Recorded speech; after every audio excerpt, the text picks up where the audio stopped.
na aalis po sa darating na Pebrero, Panginoon.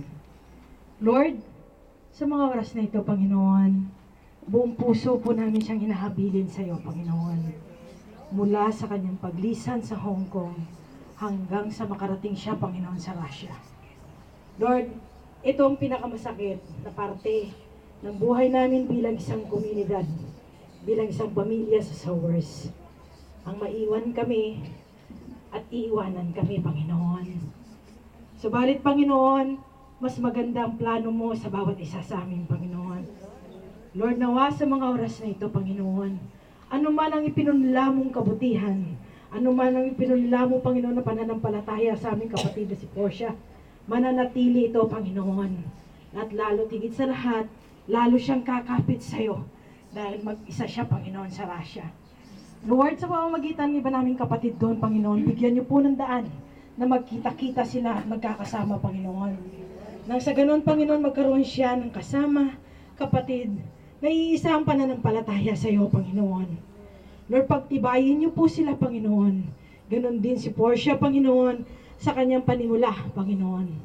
Lord, ikaw ang kanyang kasama, ikaw ang kanyang gabay, at ikaw ang kanyang patnubay, Panginoon. Kaming mga naiwan na mga kapatid niya dito, Panginoon, lubos sa aming pananalig at pananampalataya, Panginoon, na sa mga kamay mo, hindi mapapahamak ang aming kapatid, Panginoon.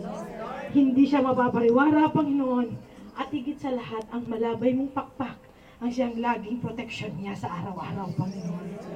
Lord, ang kanyang pamilya na kanyang iniwan din sa Pilipinas, pagpalain niyo rin po ito, pag-isahin, sa kabila ng distansya nila, Panginoon, na magiging matatag sila sa bawat isa, Panginoon. Manatili ang pag-ibig na pinagbuklod niyo po sa bawat isa sa kanila. Lord, ang kanilang mga pangarap, Panginoon, ang pangarap ni Portia, para sa kanyang mga mahal sa buhay, ipagkaloob mo ito, Panginoon, na naaayon sa iyong kalooban. And Lord, kami na mga kapatid niya maiiwan dito, Panginoon, lagi naming isasama sa aming panalangin ng aming mga kapatid na ito, Panginoon. And Lord, ang kanyang eroplanong, kanyang sasakyan, ikaw po ang maging driver nito. Ikaw ang magiging piloto. Dahil alam namin, Panginoon, na pag ikaw naging piloto, Panginoon, tamang direksyon at malayo sa lahat ng kapahamakan ang eroplanong kanyang sasakyan, Panginoon. Kaya Lord, sa mga kamay mo, aangkinin namin ang tagumpay ng aming kapatid, Panginoon. Sa mga kamay mo, Panginoon, aangkinin namin ang kanyang kalakasan, Panginoon. Sa mga kamay mo, Panginoon, aangkinin namin na lalo tigit sa lahat, ang kanyang pananampalataya ay magiging matatag, Panginoon. Sa pangalan ng iyong anak na si Jesus, ito'y aming samot dalangin. Amen and amen. Amen. Praise you, Father. We praise you, Jesus. We praise you, Holy Spirit. Hallelujah, hallelujah. Glory to God. Glory to Christ Jesus. And glory to you, Holy Spirit. Amen.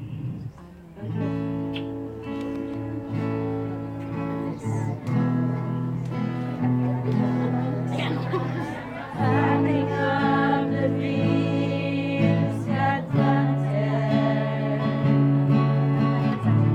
the first soil on you, and believe the hope is granted. That's the chapter it is true.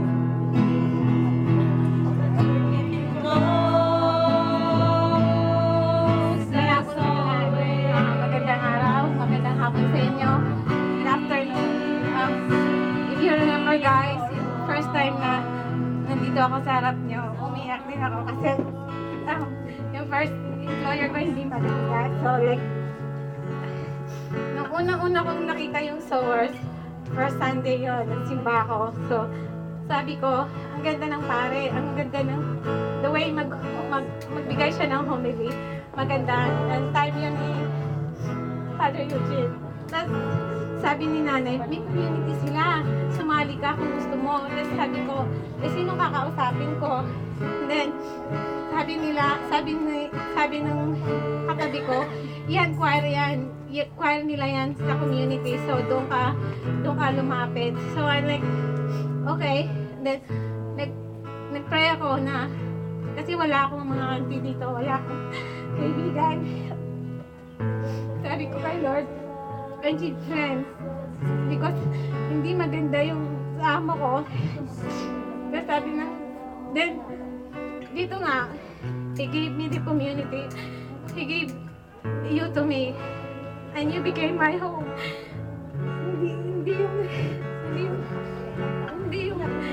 Hindi yung pagkain, hindi yung samahan. Love you, Portia.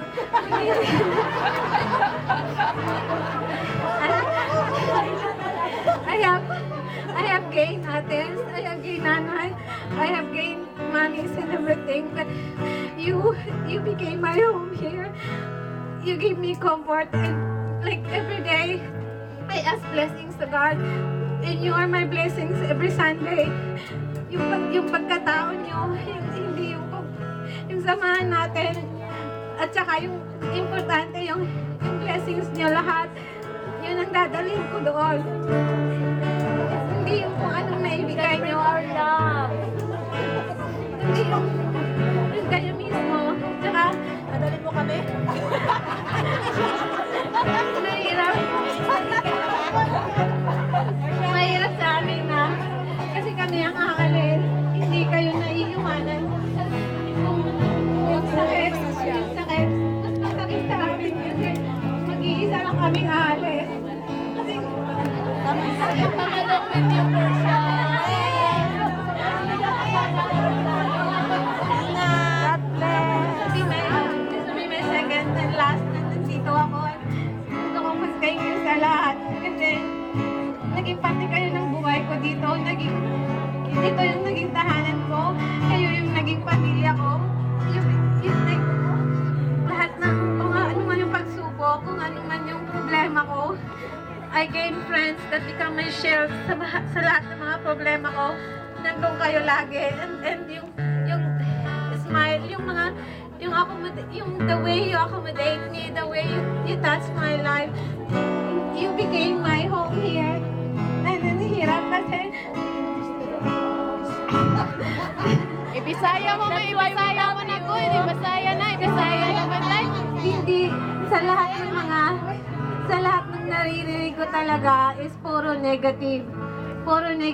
And like I asked for spiritual advice and sabi sa akin ni Father, bakit mo hahayaan yung sarili mong maging affected ka sa mga narinig mo? Kung gayon namang alam mo, ikaw mismo, yun ang hinahanap mo. So like, okay. Grab it and go for it. Pupunta ako sa hindi ko alam na lugar. Pupunta ako sa malayo. Mas mahirap sa akin kasi sabi nga nila, mas madaling iwanan yung mga kaaway mo. OMG!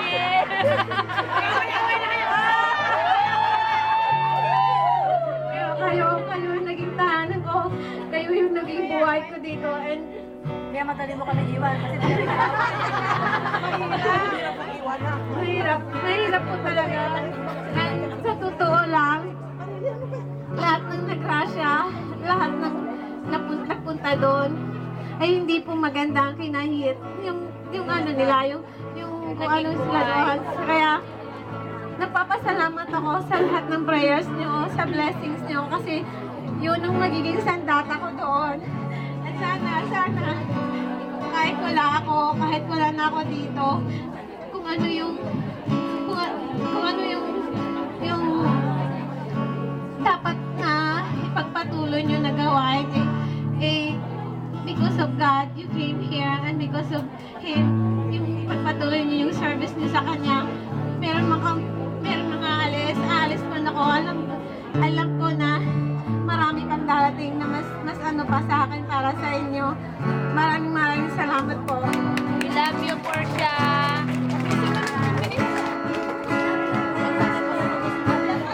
Nagpupo ka lang dun. Kay ate dun, sa tabi ni ate.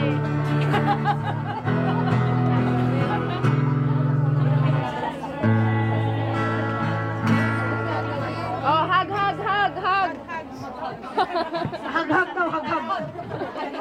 Pero ladies, pwede bang mayroon na ang rose? Tapos mamaya po siya ibigay mo kay Mama Mary. Hindi, yung buong florera na lang.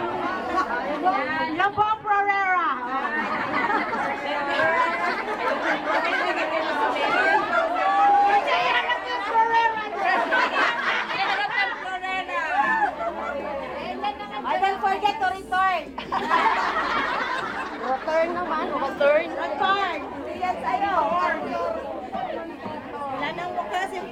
Baba mo. Ganyan yan, anak. Yan.